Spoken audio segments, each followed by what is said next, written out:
దేవుని వాక్యములో అద్భుతమైనవి. సత్య స్వభావమును బట్టి దేవుడు ఆలోచించినవి నెరవేర్చితివి గనుక నేను నిన్ను స్తుతించెదను.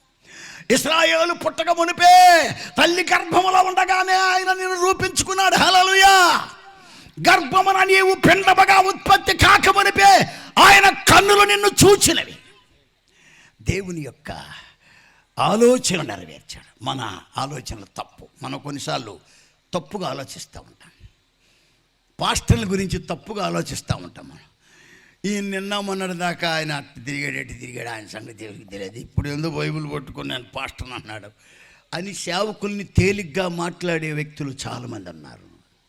తప్పది. ఎందుకంటే ఆయన స్వభావములో ఆయన ఏనాడో ఆయన ఆలోచనలో వీళ్ళు సేవకులు అవ్వాలని నిర్ణయించుకున్నాడు. కాబట్టి ఈ మీటింగ్ ఈ రోజున జరగాలని ఏనాడో దేవుని తలంపులో నిర్ణయమై ఉన్నది. కాబట్టి ఈ రోజున లాజరు బ్రదర్ ఈ సభని జరిగించగలుగుతున్నాడు. హల్లెలూయా.